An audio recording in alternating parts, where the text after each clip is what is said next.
Good morning, Bible class. It's Mrs. Carroll, and I have a huge shout out to AJ. Thank you so much, AJ. I did not realize that it had not recorded the sound.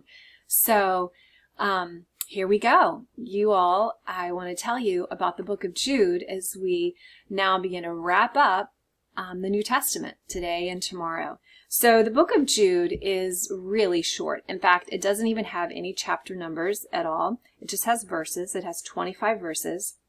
What's interesting about Jude is that it's written by Jude, who's a brother of Jesus, a half-brother of Jesus. Jude and James, who we talked about the book of James a few days ago, both of these men were half-brothers of Jesus. Their parents were Joseph and Mary.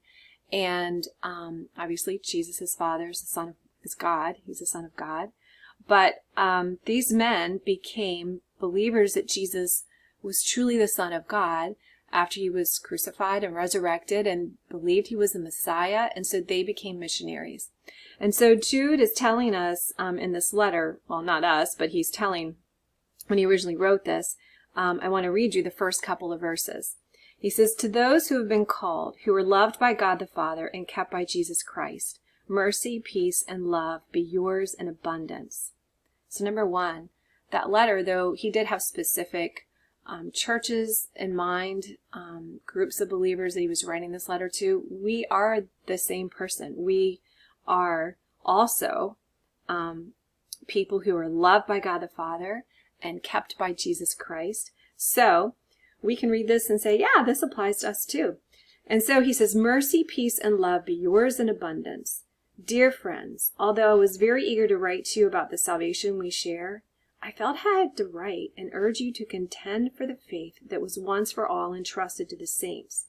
And he goes on to talk about how you have to be so careful. And he goes through some different people in the Old Testament who were not trustworthy people for the Israelites to be listening to. And he's talking again now that we need to be careful. And so at the end of his letter, he says, "Dear friends, remember what the apostles of our Lord Jesus Christ foretold. They said was going to happen. They said to you, in the last times there will be scoffers who will follow their own ungodly desires." People who are scoffers, who are mocking God. "These are the men who divide you, who follow mere natural instincts and do not have the Spirit. But you, dear friends, build yourselves up in your most holy faith and pray in the Holy Spirit. Keep yourselves in God's love as you wait for the mercy of our Lord Jesus Christ to bring you to eternal life. Be merciful to those who doubt, snatch others from the fire, and save them. To others show mercy mixed with fear, hating even the clothing stained by corrupted flesh." And then he ends his letter with these amazing verses. "To him who is able to keep you from falling, from stumbling, and to present you before his glorious presence without fault and with great joy. To the only God our Savior be glory, majesty, power, and authority through Jesus Christ our Lord, before all ages, now and forevermore. Amen."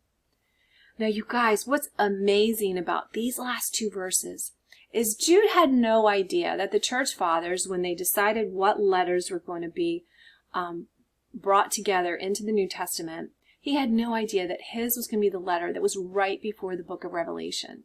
You could not have chosen a better two verses to read before you turn the page of your Bible and look at Revelation and begin to read it.